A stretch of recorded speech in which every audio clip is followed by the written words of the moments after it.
Hi hello నమస్తే welcome to I dream. నేను మీ anchor తిరు. ప్రస్తుతం అయితే ఎక్కడ చూసినా కూడా ఐపీఎల్ ఫీవర్ అయితే నడుస్తుంది. మరికొన్ని గంటల్లోనే ఐపీఎల్ అనేది 2024 సీజన్ అయితే స్టార్ట్ అవబోతుంది. ఈ నేపథ్యంలో ఫ్యాన్స్ అందరూ కూడా ఏ జట్టు బలాలేంటి, ఏ జట్టు బలహీనతలేంటి, అసలు ఎవరు టైటిల్ ఫేవరెట్గా బరిలో దిగబోతున్నారు, ఎవరి ఆట ఎలా ఉండబోతోంది, ఎవరు కీ రోల్ ప్లే చేయబోతున్నారు, ఇలా ఐపీఎల్కి సంబంధించి చాలామంది మైండ్స్లో చాలా ప్రశ్నలు అయితే తిరుగుతూ ఉన్నాయి.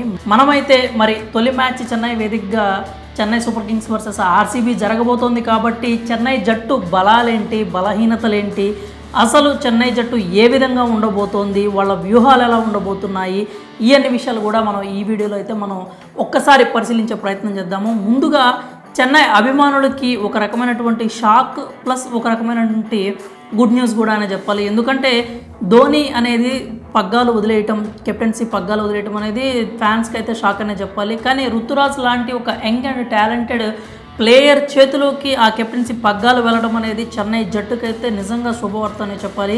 మరి చెన్నై సూపర్ కింగ్స్ గురించి, బలాల గురించి మనం మాట్లాడుకున్నట్లయితే ధోని, రుతురాజ్ గైక్వాడ్ అంటే కెప్టెన్సీ పరంగా చెన్నైకి చాలా మంచి బలం అనే చెప్పాలి. ఎందుకంటే మైదానంలో అధికారికంగా రుతురాజ్ గైక్వాడ్ కెప్టెన్ అయినప్పటికీ స్టంప్స్ వెనకాల మాత్రం ఒక super most senior captain cool MS Dhoni అయితే ఉంటాడు, రెండో కెప్టెన్ రూపంలో, అనఫీషియల్ కెప్టెన్ రూపంలో. సో గైక్వాడ్కి ఏ కష్టం వచ్చినా, టీంకి ఏ అవసరం వచ్చినా కానీ అతని స్ట్రాటజీస్ వాడటానికి, అతని మైండ్కి పదును పెట్టడానికి, పని చెప్పడానికి ధోని అయితే రెడీగా ఉంటాడు. తన అనుభవాన్ని ఉపయోగించి ఖచ్చితంగా చెన్నై జట్టు కృషి కోసం అయితే పనిచేస్తాడని చెప్పడానికి ఎలాంటి సందేహం లేదు.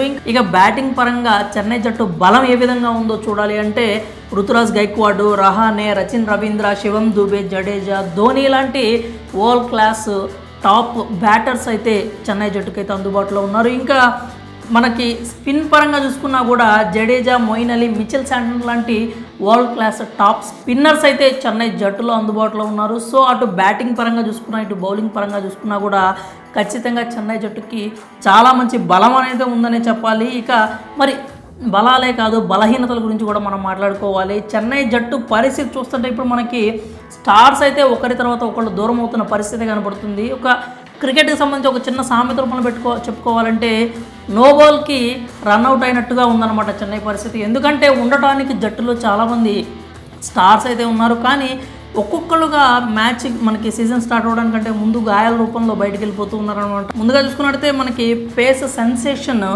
మతీషా పతిరానా అయితే గాయం కారణంగా జట్టుకు దూరం అయిపోయాడు. ఇది చాలా పెద్ద దెబ్బ అనే చెప్పాలి. ఎందుకంటే డెత్ ఓవర్ స్పెషలిస్ట్గా పేరు తెచ్చుకున్నటువంటి పతిరానా చెన్నై జట్టుకు దూరం కావడం అనేది బిగ్గెస్ట్ మైనస్ అవుతుంది. ఇంకా అలా చూసుకుంటే రీసెంట్గా శ్రీలంకతో జరిగిన మ్యాచ్లో బంగ్లాదేశ్ ప్లేయర్ ముస్తాఫిజుర్ రెహమాన్ కూడా కండరాలు పట్టేసి మ్యాచ్ నుంచి అయితే అంటే మధ్యలోనే వెళ్ళిపోయాడు. అయితే ఇతను మరి చెన్నై జట్టుకి ఎప్పుడు అందుబాటులోకి వస్తాడు ఏంటి అనేది కూడా చెప్పే పరిస్థితి అయితే లేదు. ఇక అలాగే డేవన్ కాన్వే కూడా కాలికి గాయం అవడంతో, కాలి వేలుకి గాయమైన కారణంగా జట్టుకైతే దూరంగా ఉన్నాడు. ఇతను కూడా ఎప్పుడు కంబ్యాక్ ఇస్తాడు, ఎప్పుడు జట్టులో చేరతాడు అనేటువంటి చెప్పే పరిస్థితి లేదు. ఇలాంటి వరల్డ్ క్లాస్ బెస్ట్ ఎవరైతే ప్లేయర్స్ ఉన్నారో వాళ్ళు చెన్నై జట్టుకి దూరం అవటం అనేది గాయాల కారణంగా చాలా పెద్ద మైనస్ కిందే చెప్పాలి. ఇంకా అలాగే చూసుకున్నట్టయితే బౌలింగ్లో కూడా దీపక్ చాహర్ కావచ్చు, అలాగే తుషార్ పాండే కూడా మిడిల్ ఓవర్స్లో రన్స్ లీక్ చేయడం అనేది ఫస్ట్ నుంచి చెన్నైని కొంచెం ఇబ్బంది పడుతున్నటువంటి సమస్యగానే ఉంది. అది మరి ఈ ఇయర్ ఎంతవరకు అధిగమిస్తారనేది కూడా చూడాలి. అయితే బలహీనతల పరంగా చూసుకున్నట్టయితే చెన్నై జట్టుకి ఇదే చెప్పుకోవాలి. కాకపోతే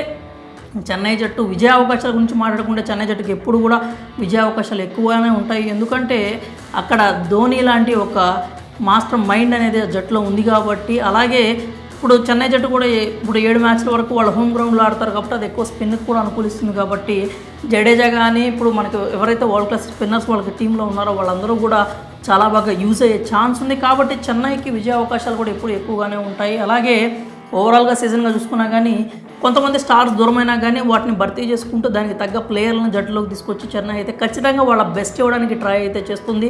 ఇప్పటికే 5 టైటిల్స్ సొంతం చేసుకున్నారు. లాస్ట్ సీజన్ కూడా టైటిల్ కొట్టిన ఉత్సాహంలో ఉన్నారు కాబట్టి ఇదే ఉత్సాహాన్ని కొనసాగిస్తూ ఖచ్చితంగా కూడా చెన్నై ఈ సీజన్లో చెలరేగేందుకు ఛాన్స్ అయితే ఉంది. అందులో ఎలాంటి అనుమానం లేదు. మరి చెన్నై జట్టు బలాలు, బలహీనతల గురించి మీ ఒపీనియన్స్ ఏమైనా ఉంటే కామెంట్స్ రూపంలో మాకు తెలియజేయండి.